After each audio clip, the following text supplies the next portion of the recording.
بسم اللہ الرحمن الرحیم۔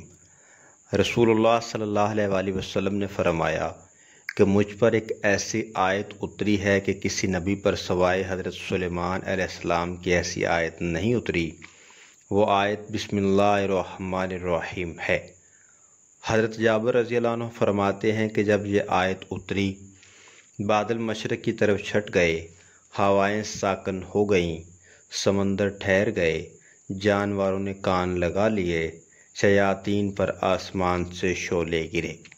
پروردگار عالم نے اپنی عزت و جلال کی قسم کھا کر فرمایا کہ جس چیز پر میرا یہ نام لیا جائے گا اس میں ضرور برکت ہوگی۔ حضرت ابن مسعود رحمۃ اللہ علیہ فرماتے ہیں کہ جہنم کے 19 داروغوں سے جو بچنا چاہے وہ بسم اللہ الرحمن الرحیم پڑھے۔ اس کے بھی 19 حروف ہیں، ہر حروف فرشتہ سے بچاؤ بن جائے گا۔ اس سے ابن عطیہ نے بیان کیا ہے کہ اس کی تائید کی ایک حدیث سے بھی ہوتی ہے جس میں ہے کہ میں نے 30 سے اوپر فرشتوں کو دیکھا ہے کہ وہ جلدی کر رہے تھے۔ یہ حضور صلی اللہ علیہ وآلہ وسلم نے اس وقت فرمایا جب ایک شخص نے ربنا ولک الحمد حمدا کثیرا طیبا مبارکا فیہ پڑھا تھا۔ اس میں بھی 30 سے اوپر حروف ہیں۔ اتنے ہی فرشتے اترے۔ اس طرح بسم اللہ الرحمن الرحیم میں بھی 19 حروف ہیں اور وہاں فرشتوں کی تعداد بھی 19 ہے۔ مسند احمد میں ہے کہ آن حضرت صلی اللہ علیہ وآلہ وسلم کی سواری پر آپ کے پیچھے جو صحابی سوار تھے ان کا بیان ہے کہ حضور اکرم صلی اللہ علیہ وآلہ وسلم کی اونٹنی ذرا پھسلی تو میں نے کہا کہ شیطان کا ستیہ ناش ہو۔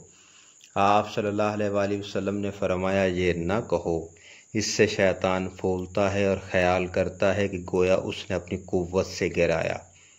ہاں، بسم اللہ کہنے سے وہ مکھی کی طرح ذلیل و پست ہو جاتا ہے۔ ایک حدیث میں آتا ہے کہ جس کام کو بسم اللہ الرحمن الرحیم سے شروع نہ کیا جائے وہ بے برکت ہو جاتا ہے۔ سامعین کرام، بسم اللہ الرحمن الرحیم کی بہت بڑی فضیلت ہے اور اس کی تفسیر سے لاکھوں صفحات کی کتابیں موجود ہیں۔ بسم اللہ الرحمن الرحیم میں اللہ تعالیٰ نے خاص طاقت رکھی ہے۔ جس کام کو شروع کرتے وقت بسم اللہ الرحمن الرحیم پڑھ لیا جائے تو اللہ تعالیٰ اس میں بے بہا برکت ڈال دیتے ہیں اور بسم اللہ کی برکتوں سے وہ کام جلد مکمل ہو جاتا ہے اور اس میں نفع نقصان اس میں الگ الگ کر دیے جاتے ہیں اور نفع کے زیادہ چانسز بن جاتے ہیں اور اللہ تعالیٰ برکت ڈالتے ہیں۔